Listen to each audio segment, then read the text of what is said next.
Hello mga kabebe ko, ayan, we have visitor today, si Capo. Grabe, alam mo dumating dito kasama yung big bike niya talaga.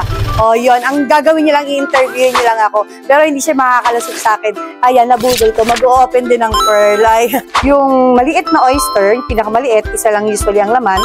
Itong malaki, yan, usually ang laman yan 22 up to 34. So yung marami, mas exciting talaga. Sobra, nakakaano po yan.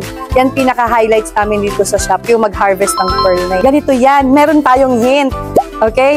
Ang hint natin is, number 1, maitim. Maitim? Oo. Okay. Number 2, mataba. Okay. Number 3, may alog. May alog. Hindi ka ba nakaka-relate?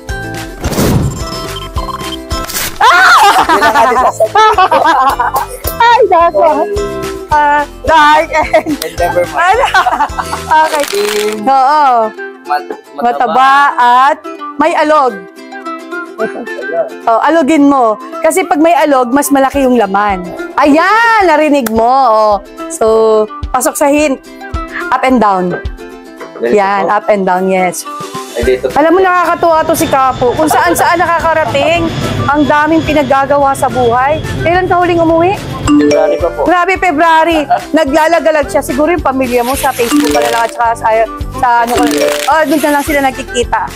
So, binigyan tayo ng minimum pearl, Oo. maitim, mataba, Okay. at may kalog, maalog. Maalog, So, hindi oo. tayo yun. Hindi, okay. At least confirm. Okay. So, ito, may napili na tayo. Okay, sige. So, tayo, ako rin po ba magbubukas? Yes. Talagang ipapa-experience ko sa'yo kung paano mag-harvest ng pearl. Okay? Tawan-tawa yung empleyado ko, sir. Nung dinidescribe mo yung hint.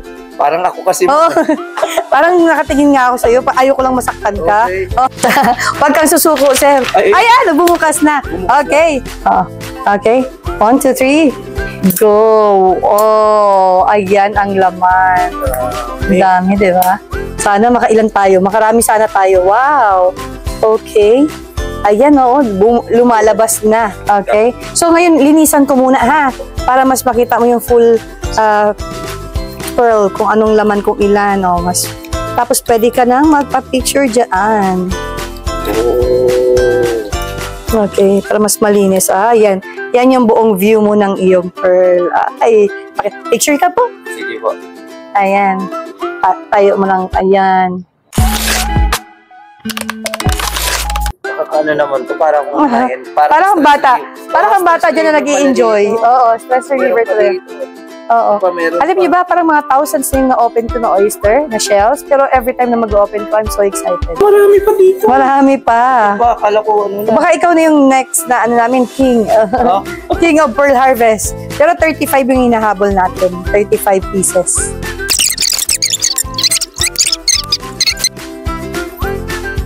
$27, $28, $29. Lumagpas nga ng 30 kasi ito na yung pang 30. 30, 31. Okay. Ito yung pang 31. Okay. So guys, if you want to experience the same experience na naranasan ni Capo, grabe to, napakalakwatsyero. Pero legit ang pagkaging lakwatsyero ito dahil talagang iniikot ata nitong buong Pilipinas. Di ba? Sana sa pagbalik mo dito, mas malaki na kaming kumpanya. Ay, okay. So ito po na-harvest ni Capo. Yay!